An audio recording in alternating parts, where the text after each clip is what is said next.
What's up, YT? It's your boy Oaf. Back at it with another video. And this is actually going to be a hybrid PvP, PVE build. I've used it in both, so let's dive right into it. So we're actually using 2-piece gloom set with 4-piece flag set.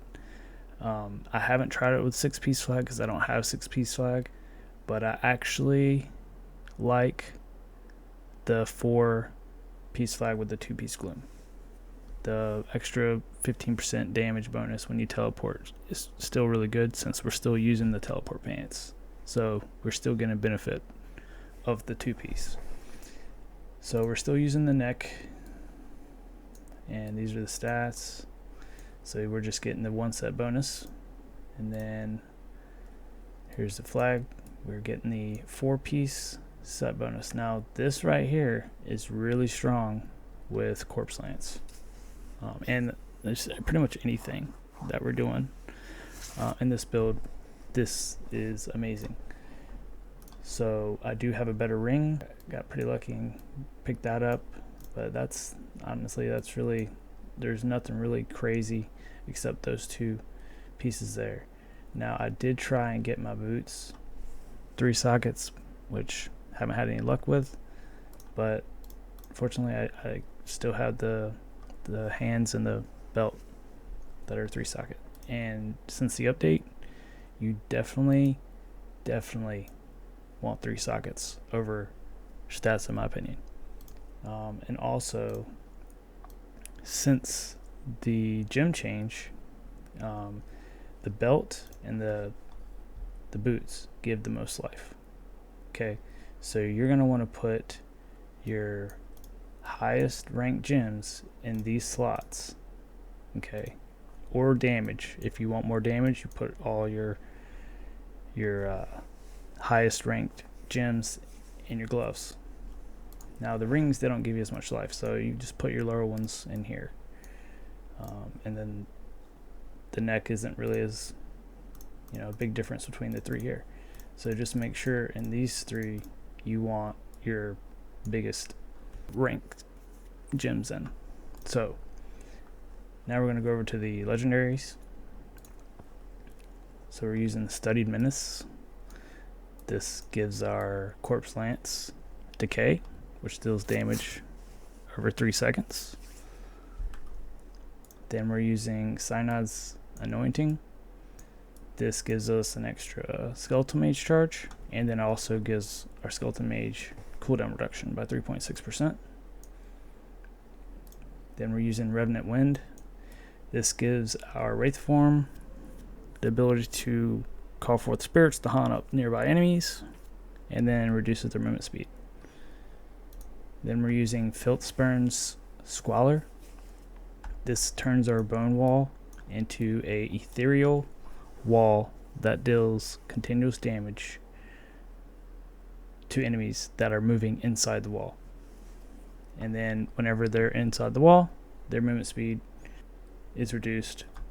So then we have the Pitiless Pace.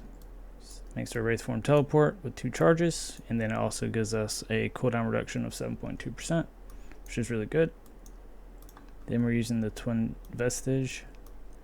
This gives our Skeletal Mage a chance to be empowered, and they can cast Bone Spikes, Bone Armor, and Bone Spirits.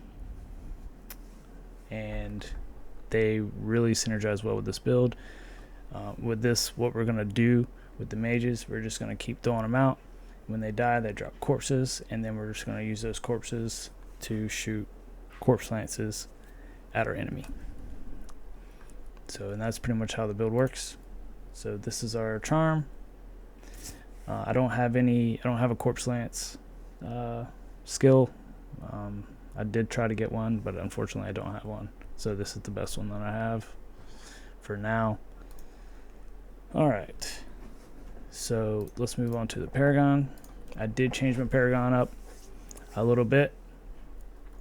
So now we only have 98 points in Vanquisher, and actually I was debating on even putting points in here, but Deeper Pockets is actually worth it.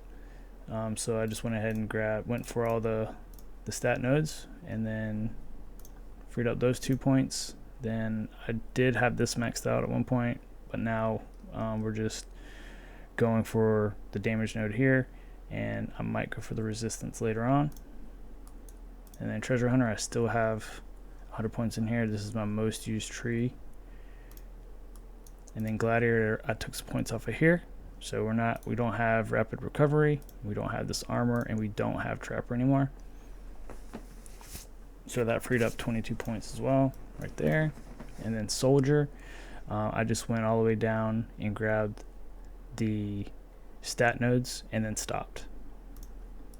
And then in mastermind, just went and grabbed all the passives and then stopped there. If you want, you can get the armor and resistance. I might grab the resistance later. And then massacre and brawler, we don't have any in. And then now we do have points in duelist. What I did is I went and grabbed all the way up to armor penetration.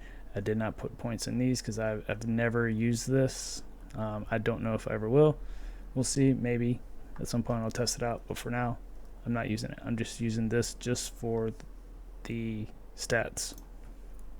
And this is more of a baseline of my actual stats, what I'm getting from all my points. We got 80 armor, 360 armor pen, 280 potency, 260 resistance, 27,200 life, and 2,600 damage. All right, so we are using Bottled Hope, rank 6. We're using Zwinson's, rank 7. Howler's Call, rank 6. Bloodsoaked Jade, rank 6. Echoing Shade, rank 6. And Seeping Bile, rank 6. Now I was saving up my platinum because I was going to rank up my Echoing Shade if I got a 5 out of 5. But what ended up happening is there was a Howler's 5 out of 5 on the market for 290,000 platinum. I couldn't pass it up, so I bought that, and then I am one dupe away from getting this to rank 7.